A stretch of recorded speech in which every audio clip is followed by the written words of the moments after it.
Ele é administrador, especialista da qualidade, Master Practitioner em programação neurolinguística, coach, analista comportamental e auditor líder. Atuou como consultor organizacional, instrutor do Senai, UD, Centro Automotivo do Horto, e Escola de Líderes da FIENG. Foi professor universitário na UNA.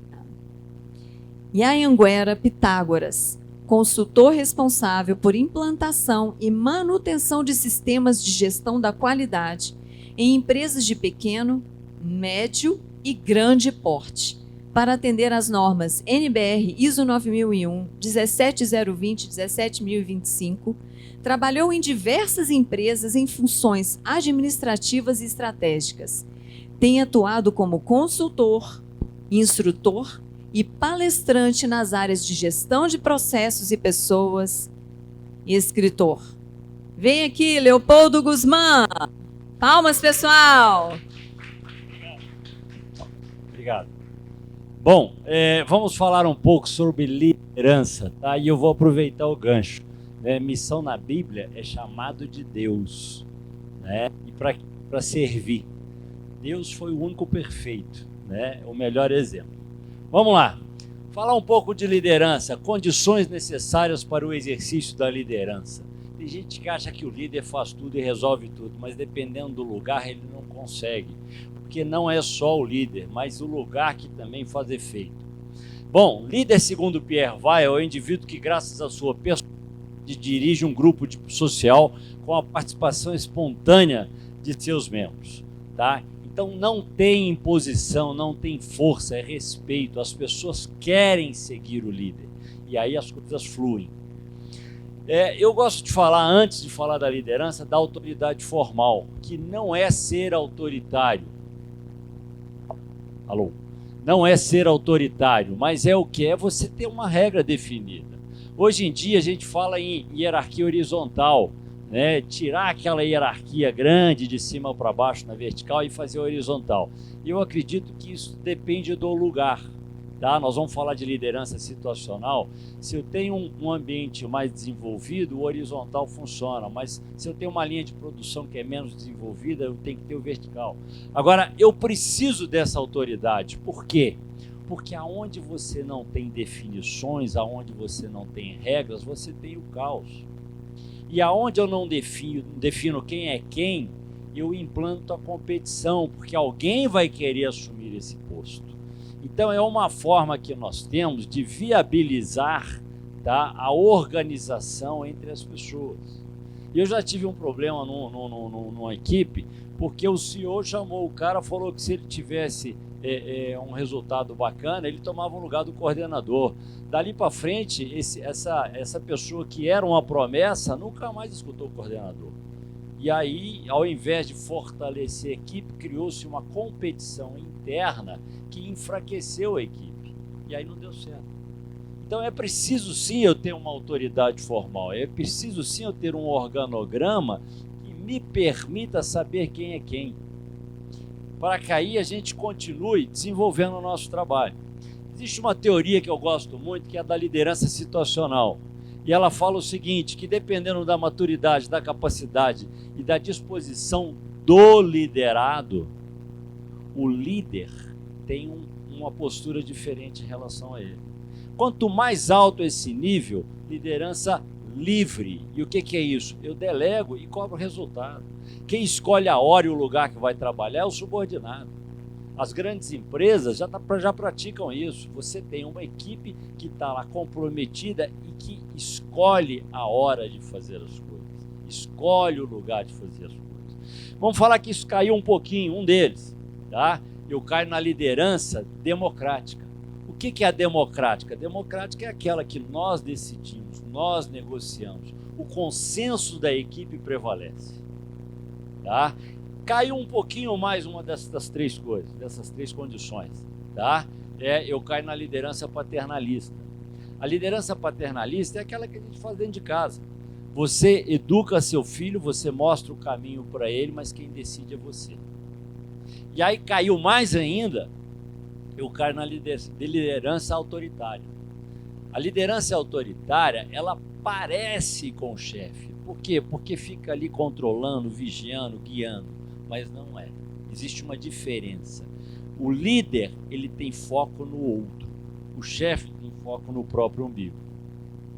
É para ele. O líder sempre vai ser servidor. E aí o que acontece nessa hora? Você tem que estar do lado, você tem que acompanhar. Eu tive um aluno uma vez que ele reclamando, criticando o sistema de gestão da qualidade, eu falei assim, cara, se eu fizer tudo que está no meu procedimento de treinamento, eu não trabalho. Eu falei, como assim?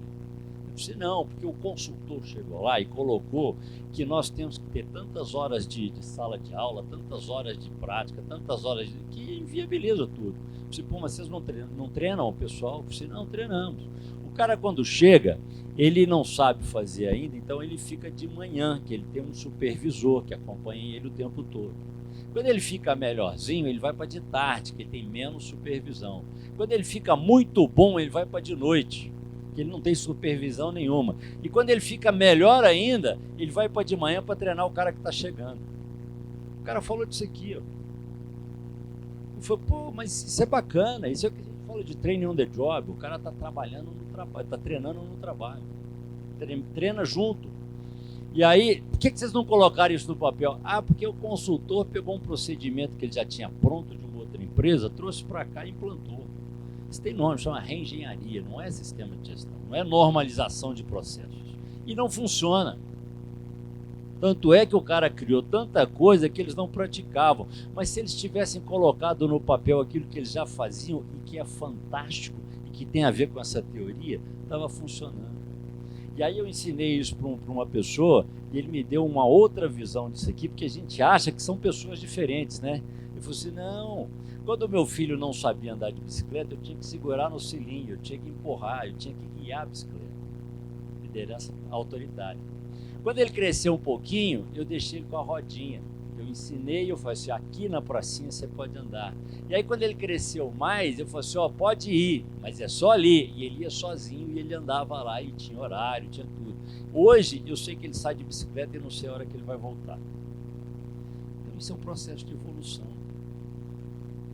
Tá? E que se a gente chegar no top aqui, ó, porque o cara tá maduro, o cara tá capacitado e está disposto a fazer o papel, cumprir o papel dele, meu amigo, é delegar e cobrar resultado. Não tem que ficar vigiando. Não tem que ficar botando câmera para vigiar funcionário. Você tem que vigiar resultado. Quanto é que deu? Tá legal? Pô, bacana. Bate palma. Bom, depois daí, vamos falar um pouquinho da pirâmide de Maslow. Tá? A pirâmide de Maslow, tem gente que acha que ela serve para mim, para eu fazer alguma coisa. Não, ela serve para quem está de fora. Segundo Maslow, eu tenho 3 níveis, que são os níveis fisiológicos, que são os primeiros, que é a alimentação, saúde, moradia e lazer. Fisiológico, segurança e social. Isso é nível de sobrevivência básico, isso é dinheiro. Quem é que define quanto a gente tem que ganhar? Quem? Quem sabe? Eu? Não, chama-se mercado. O mercado tem uma tabelinha para cada função. Quando é que eu posso ganhar mais que o mercado dita? Quando eu faço o que ninguém faz. Quem faz o que todo mundo faz, ganha o que todo mundo ganha. Quem é melhor se destaca. E aí a lei da oferta e da procura fala que você pode cobrar mais. Isso é consequência, isso é mérito. Não adianta ficar chorando. Reajuste de salário não é aumento de salário, é reposição. E o engraçado é que quando reajusta já está defasado, porque reajusta em relação ao ano passado e dali para frente já está diminuindo. Quer ganhar mais? Se capacite. E aí Maslow fala o seguinte, que quando você tem autoestima, ego, autoestima e autorrealização, você se motiva a produzir mais, é motivação de crescimento. Cara, se eu produzo mais, eu mereço mais. Se eu faço mais, eu dou mais lucro para a minha organização e ela pode me pagar mais. Então, o caminho do crescimento não é o dinheiro. O caminho do crescimento é o reconhecimento, é a valorização. Aqui, autoestima, tá? É você tratar o cara bem, é você respeitar ele como ser humano. E autorrealização é você bater palma quando ele acerta. Chefes detestam isso. O chefe não bate palma porque fica com medo do liderado pedir aumento. Mas ele merece o aumento. E o engraçado é isso, é que o chefe ele paga o que está lá embaixo, mas ele não faz o que é de graça. Porque ali não é dinheiro. E aí ele não ganha. Eu tenho lá no meu Instagram, eu coloco umas frases, uns posts, é para provocar mesmo, e tem um lá que está assim: todo chefe é um líder em potencial.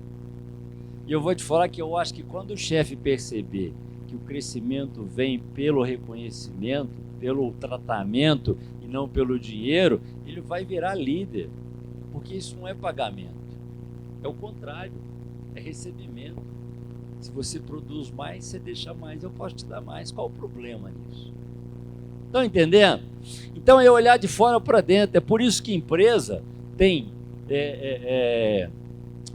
como é que chama? Cesta básica. É por isso que empresa tem você tem clube, o SESI, que é de graça, só fazer o cadastro, tá? E você, aliás, você tem plano de saúde, e depois você tem o clube. Isso é níveis básicos de sobrevivência. O de cima não, cara. O de cima é bater palma mesmo, é elogiar. Vamos elogiar mais.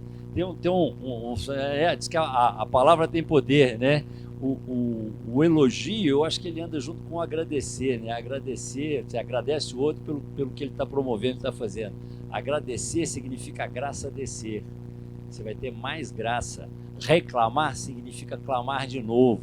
Quando você briga, quando você reclama, você está falando para fazer errado de novo. Entendeu? O que é melhor? Que a graça desça ou que a gente tenha mais problema? E ó, aqui, o segredo está aqui em cima. Isso é de graça. Legal? Isso é do líder. Bom, para fechar a nossa palestra, tem mais 2 slides só. Aqui, ó, tem chama níveis hierárquicos essa dinâmica, tá? E ele fala o seguinte: toda organização tem o estratégico, o tático e o operacional. Tá? Estratégico é o cara que tem visão, estratégico é o CEO, é o dono, é aquele cara que enxerga lá na frente, é o cara que estabelece metas, é o cara que dá recursos, é o cara que estabelece a política da organização, missão, visão, objetivos e valores. E isso não é para o auditor ver, não. Isso é para você falar para todo mundo que aqui nós funcionamos assim. Entendeu? E aí o que acontece? As pessoas que entram falam disso: eu quero participar. Ou eu não quero, eu vou embora e eu dou espaço para quem queira. Então é muito mais para o funcionário do que para o auditor. Bom, tático é o líder. É o cara que faz com que o operacional trabalhe. Tá? Liderança. E o operacional é o cara que tem conhecimento técnico, é quem produz. Onde é que está a força da organização? Embaixo. Abaixo disso tudo aqui tem um cara que chama cliente, que é quem sustenta, tá? Mas ele não está dentro, ele está fora, Bom, a força vem de baixo para cima, a responsabilidade vem de cima para baixo. O mais legal disso aqui, ó, e a gente coloca águias, leões e tubarões, é que, se você pensar um pouquinho, a águia é o terror do céu, o poderoso. O leão é o terror da terra, é o que manda, é o rei da selva. E o tubarão é o terror dos mares, é o predador eficaz. Tá? Você vê águia na terra porque ela dorme na terra e ela come na terra. Você vê a águia no mar porque ela pesca. E se ela vacilar, o leão come, se ela vacilar, o tubarão come. Você vê o leão, você não vê ele no céu, mas você vê ele no mar, porque ele nada, ele atravessa. E se ele vacilar, o tubarão come. Quem é que mata quem nessa relação? O de baixo mata o de cima, mas o de cima não mata o de baixo. E aí nós tiramos uma lição disso aqui. Quem é que tem que saber lidar com o outro? É o de cima que tem que saber lidar com o de baixo, porque senão ele morre. Esse cara aqui, eu tenho uma obra, e lá no finalzinho da obra ele pegou uma mão de cimento e jogou no cano de refrigeração. E aí deu mau cheiro no banheiro, eu não consegui inaugurar. Quem é que vai pagar por isso? É o dono da empresa. A responsabilidade da entrega era dele. Só que esse cara aqui, ó, ninguém sabe quem é. Ele troca de empresa, a empresa até quebra e ele vai embora. Ninguém sabe quem ele é. Esse aqui fica com prejuízo, com a responsabilidade social. Esse aqui vai embora. Esse aqui quer um filme dele um pouco, mas troca também. Quem é que tem que ter a obrigação de entender e de fazer pelo outro? É o de cima para o de baixo. Quem é que tem que saber se comunicar melhor para atender o outro? É o professor e não o aluno. Eu é que tenho que falar para o meu aluno e não o meu aluno tem que me entender. Porque senão ele me quebra, ele me mata. Estão entendendo? Líder é o cara que guia as pessoas com a aceitação espontânea do grupo. Por quê? Porque eles gostam e seguem. Tá? Líderes são servidores, promotores da melhor versão do outro, são previsíveis, confiáveis. Líderes assumem responsabilidades, conquistam. Quer ser líder? Modele líderes. Ela falou aqui que a gente consegue mudar isso, líder, né? Eu já escutei uma palestra, líder é da natureza. Habilidade e capacidade são duas coisas diferentes. Para mim, as duas são adquiridas, uma empiricamente, quando você nasce na casa de um líder, quando você tem líderes ao seu redor e aprende com eles. Você não foi para a sala de aula, para o banco da sala de aula, e você aprendeu naturalmente. O seu pai te deixou, a sua mãe te deixaram desenvolver essa habilidade. Você fala que é nata, mas ele aprendeu, ninguém nasce sabendo. Os dois são adquiridos.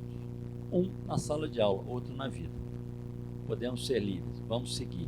E aqui, se você está no lugar errado, mesmo sendo líder, não vai dar certo. A melhor coisa que você pode ter é sair de lá, porque você vai para um lugar que pode dar certo.